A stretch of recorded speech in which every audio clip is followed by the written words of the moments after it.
You're listening to the PlantX podcast, the digital face of the plant-based community. Join us as we explore the inner workings of all things plant-based, from the products and lifestyles to the people behind them. Each week, we'll be touching on what's new in the ever-expanding world of PlantX and chat with everyone from entrepreneurs and chefs to nutritionists and scientists. Whether you follow a strict plant-based diet or just want to learn more, you're invited. Now welcome our host, the man who combined his love of e-commerce and the plant-based lifestyle to create PlantX, Sean Dollinger.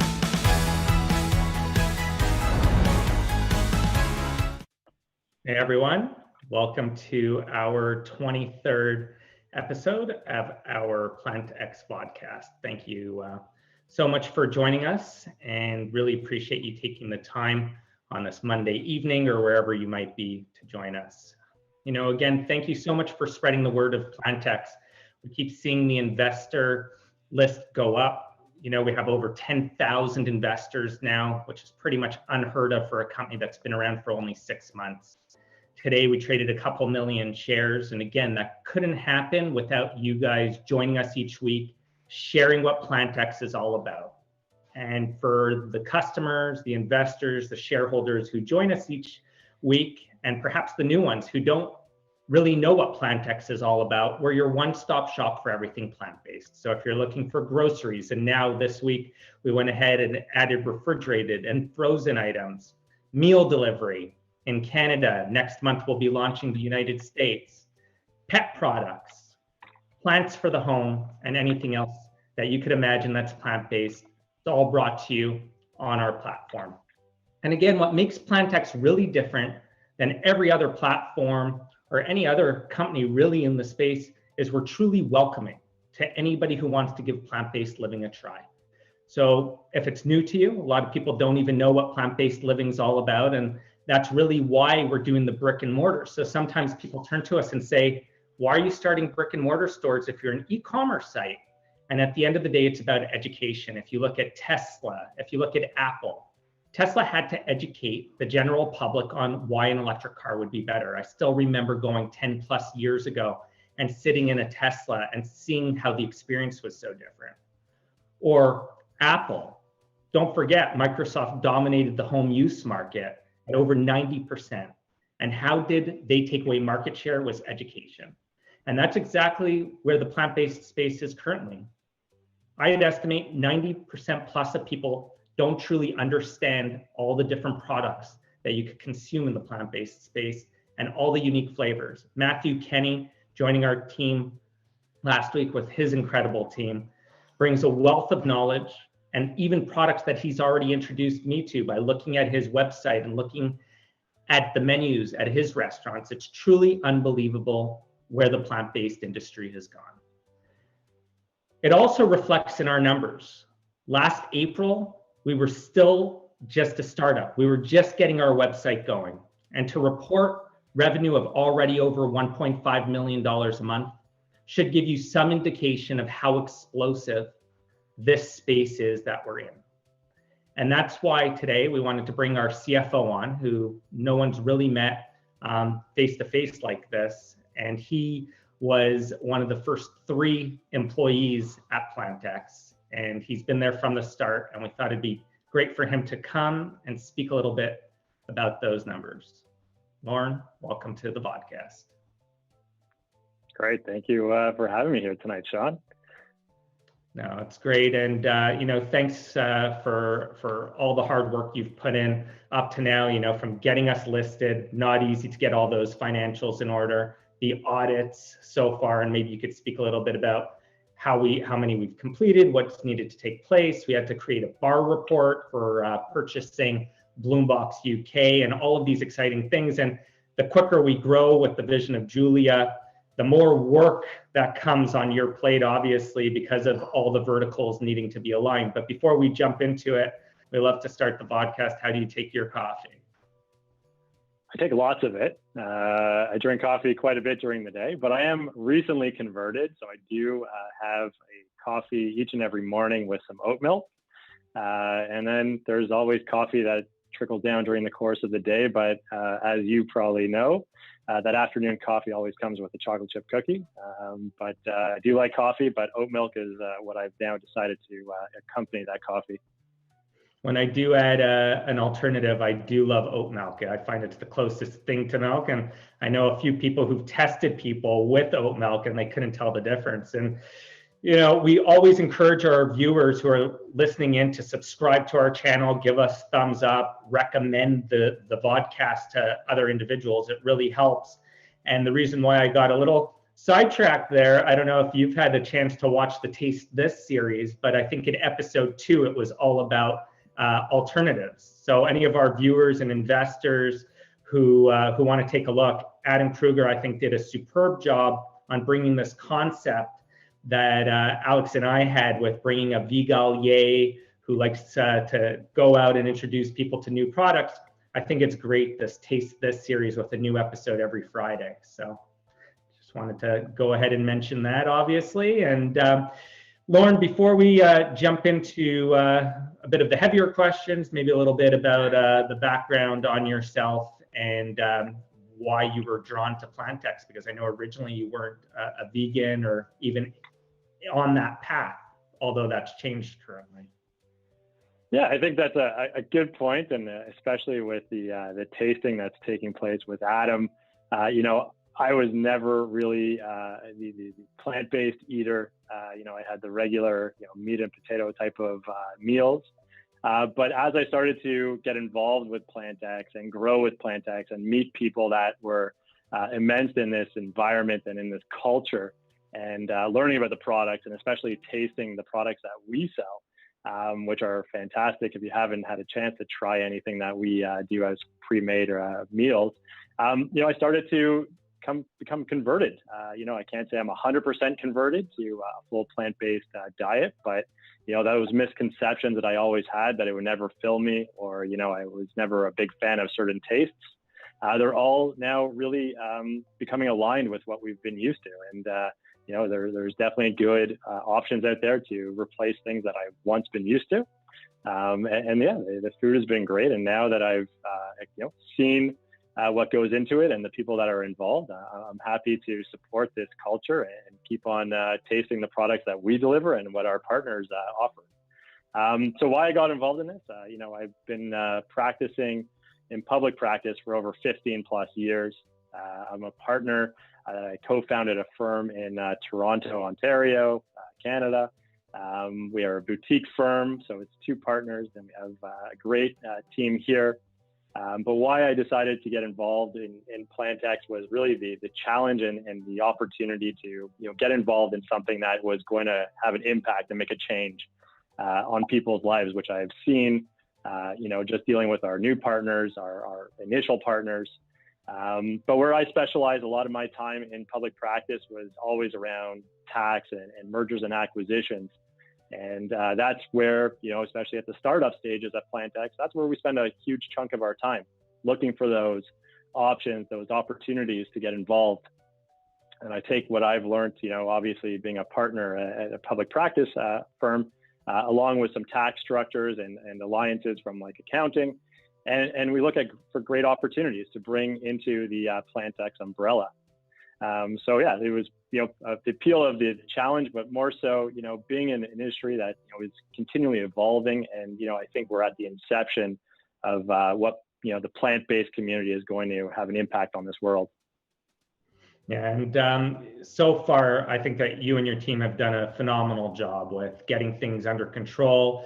I've been involved in many publicly traded companies from an advisory role, or at least trying to help out CEOs. And what I constantly say is, if you're going to go ahead and build out your business, you need somebody who you could really trust to work on those systems in-house to make sure that the reporting function becomes something that just happens, that it's not an 11th hour rush, because that's when problems happen. So far, I think you've done a great job building a back of the house team led by, the overseas team, and then you having people be your right hand people in Canada, so I think that you've done a great job building that out. And, we always encourage people to send in questions, obviously, while we're doing these vodcasts, to make sure they get the most out of the show. So please participate. This is the way that we kind of give back during you giving up this precious time of yours. We want to make sure you're getting the most out of these shows. And also we're thinking, what time is the best time to host this show? Is it this evening, or did you guys like the weekend show? So please give your feedback if you'd prefer us to go back to the weekend, or if you like this time slot on Mondays. Lorne, before we go ahead and give away something like we do each week to the people who give the feedback or try to help out PlantX, because it's unbelievable how many people write in each week with suggestions and different products to add. Like, that's what I love about the space we're in. Everybody's helping us grow. What gets you the most excited on the trajectory of PlantX and where we're situated right now? Yeah, I think with our recently announced numbers, right? What you said before, we started this thing back in April of 2020, maybe a couple of months before that, but really on paper, with 3 people, no sales. And, when we went out to, pitch the company, and we had, what I like to call our model to, kind of highlight, what our projections were going to be. We always got that initial feedback that, your assumptions are aggressive, and they seem to not be aligned with the industry. And, what gets me smiling each and every day is knowing that model was based on conservatism, based on what we knew at the time, and that we were able to achieve some of those numbers, pretty quickly out of the gate. Obviously, that's come through a couple of, different measures, whether it was acquisition. But now that we have different verticals in place, we're now really aligning ourselves to take advantage of those verticals and grow that top line. So that with that $1.5 million sales that we reported last month, with a growth of almost 16% from the previous month, we're really starting to, see the demand for PlantX and the products that we offer. And it's starting to shift a little bit. Before it was like a 50-50 distribution based on plants and food and wholesale distribution. Now we're seeing it, kind of level to be a little bit more aligned with, the food and the ready-made and also our wholesale sales versus just plant sales, which were almost about 60% of our sales about a couple months back. So it's nice to see the demand is shifting. And, obviously what makes me smile is, those projections that we had at the early stages where people were telling us, no, you're never going to hit those, that we're able to hit it, within that first year of operation. So that's always a great testament to, obviously our team. You touched on it already. We have a great team on the finance side. We have a great team on the marketing side. Just so people are aware of, what takes place on a daily basis with finance. We have a dedicated team of 9 people that work, I like to call around the clock. So we never really have a dull moment. So we're really there to, focus on the growth now. We have some great platforms that are currently in our model, and we're looking to fine tune them. And as our revenue grows, we know that a lot of the costs that we've incurred over the past number of months to get just to where we are today are going to start leveling off. And we're just going to keep on continuing to focus on the growth. Yeah, I think that's really well said, Lorne. And I can't believe how many questions are coming in today. I think you're the most popular Vodcast guest that we've ever had. It's truly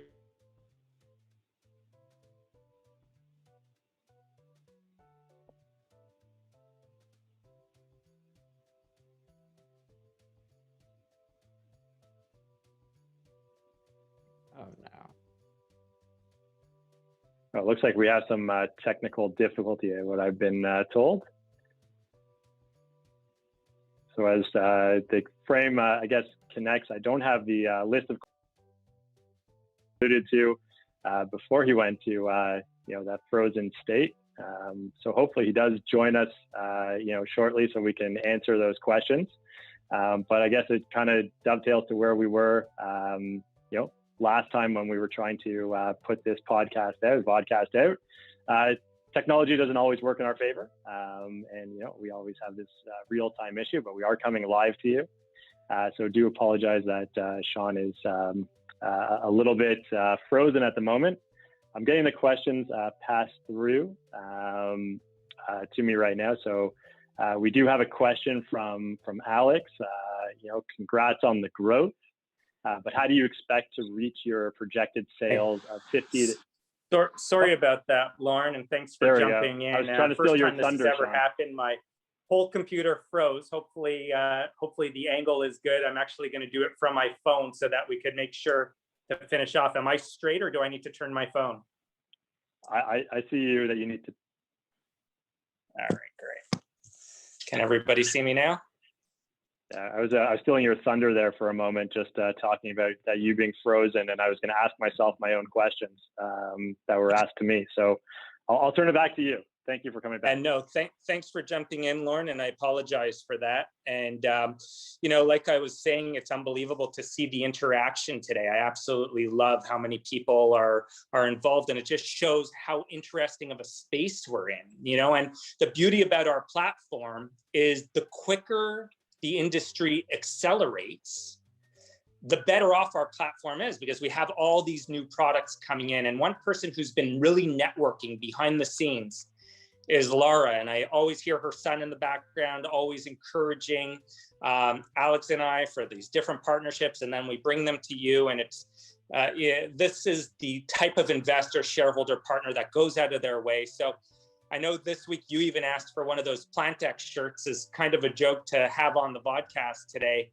So this week we'd love to send one out to Laura and her son as a thank you, and it's just a small token from the PlantX family for all the work that they put in behind the scenes for us. And yeah, Lauren, people are speaking about Tattooed Chef, as I'm sure you saw, and all of these different ones. So instead of me saying it, what do you think it means for the platform and the accelerated growth for the future of PlantX?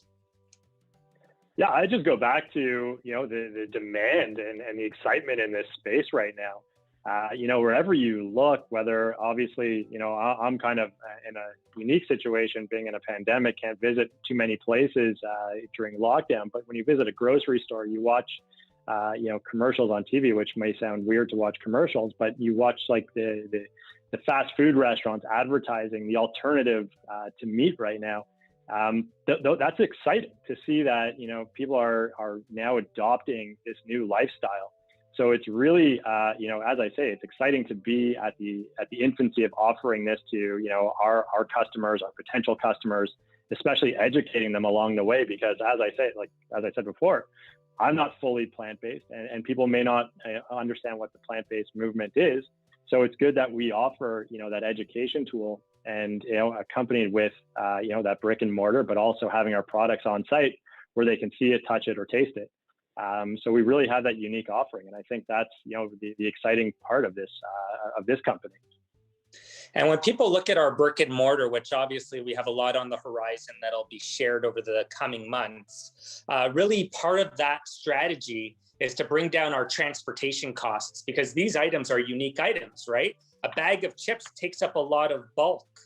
It's not about the pound of chips that are shipped out. Sometimes it could be even more expensive to ship a bag of chips on its own than the actual product itself. So with this whole brick and mortar footprint that we place throughout North America, we'll be able to offer exciting things. And you're Canadian, you've been living here your whole life.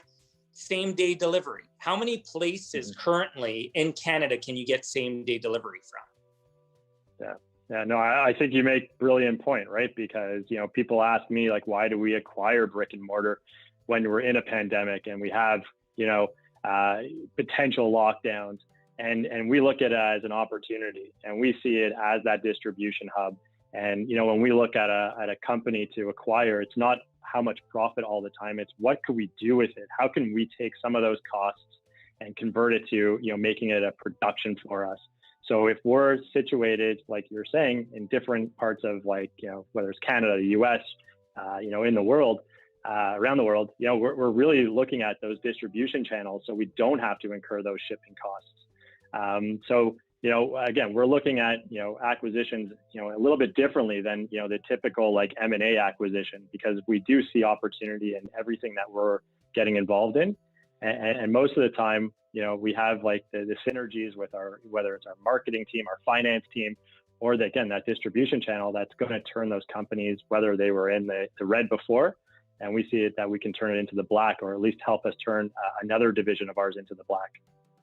Yeah, we're definitely not acquiring companies to make sure that we can bring tons of value to them. And we've even seen it with Bloombox and expanding into Germany so quickly and all the different countries we want to expand to next. And even the out-of-box thinking, our flagship location in Canada, Locavore, right?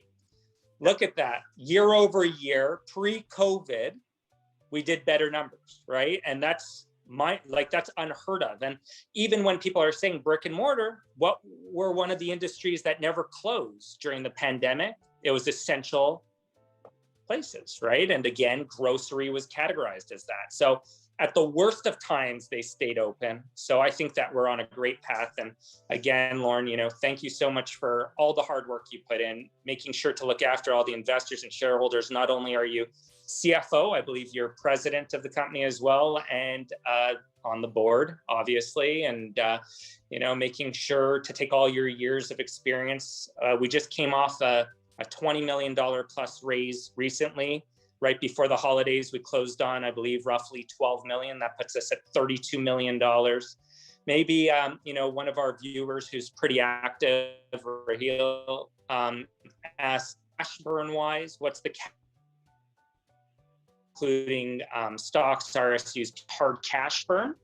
And in theory, what would the runway put us out in needing to raise cash if we wanted to prolong that and pretended that, and we pretend that everything is consistent from this point forward.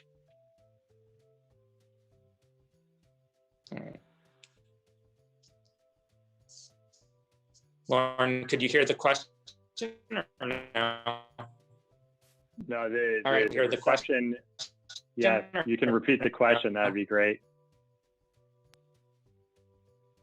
All right, sorry about that. So, with us raising roughly 30 million in cash plus, what's our cash burn per month? What's our runway like, considering everything remains consistent? And when would we need to go raise next? Yeah, so I am an auditor at heart, so I do talk in history, and what I'm saying here is really just estimates and assumptions, based on assumptions. I can go with what we're doing today, and should we operate in the same fashion that we currently are, we're looking at probably another 2 to 3 years of just operating, with the current model. And sufficing all of the day-to-day expenditures with what we currently have. But, for those that were part of the raises or educated on the raises, there were warrants that were offered as part of that, that offering. So once those warrants do get, vested, there will be another, potential financing that's built into, that offering. But, at this stage of the game, based on what we have in the horizon, what we have planned for the company, we should be good for the next, at least 2.5, 3 years with the current model that we're holding.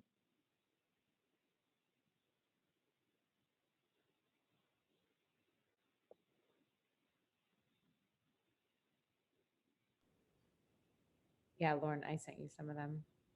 Yeah, so I think the first one was from Alex, not Alex, the CMO, but there was an Alex that said, congrats on the growth, but how do you expect to reach your projected sales of 50 to 70 million for 2021 with only 1.5 in sales for March?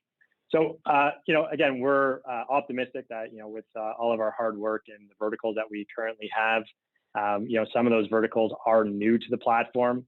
So we were still, especially February and March, they were new to the PlantX. But as we continue to, make them more under the PlantX umbrella, we should be able to, start achieving a higher monthly sales amount. As Sean said before, Bloombox, which was running, predominantly out of the UK, we moved into Germany in February. We've seen great growth there. And that's only one of our verticals that we've expanded in the past month. So as we continue to, increase our offerings, whether they're perishable, non-perishable, wholesale orders into the US, as what we were saying with the brick and mortar offerings, those sales are going to start to ramp up. But again, I'm on the historic. So, we're still optimistic, with that hard work and what we currently have in place, that we should be able to, reach those sales figures. Awesome. Thanks, Lorne. And can you hear me now?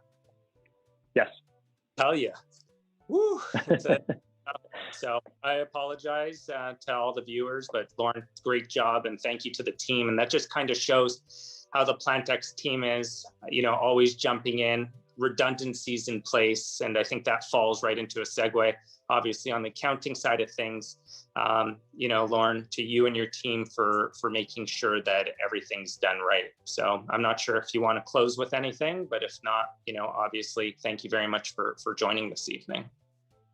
Yeah, I appreciate being here. It's rare that the CFO gets to come out here and, talk to the investors, to the shareholders, to potential shareholders and investors, and especially customers, or, anyone that's just tuning in to see what we're all about. So it's great to be here. I look forward to seeing what this company has to offer in terms of like what we're going to be putting out there, and being part of that, next chapter of PlantX, and working with a great team. Hey, well said, Lorne. Thank you very much for coming on. And again, we'll keep our heads down and keep working. Perfect. Thank you so much. Thanks, Lorne. So there you have it, our 23rd Vodcast. And again, thank you very much for taking your time out to join us and learn a little bit about PlantX, seeing the team, meeting a bunch of different partnerships that we've put together. Matthew Kenny, which we announced last week, absolutely massive. He has over 50 restaurants around the world, involved in so many different things. The different things from just working with his team over the past week, it just opens us up to so many different opportunities and verticals. And like I said, I believe 2 episodes ago, April, spring brings a new season in, and just with the introduction of Matthew Kenny, it's just the start of what's to come. I know all of the investors and shareholders are going to be extremely proud to hear what comes next. Till next week, stay curious, stay planted, stay healthy. Cheers.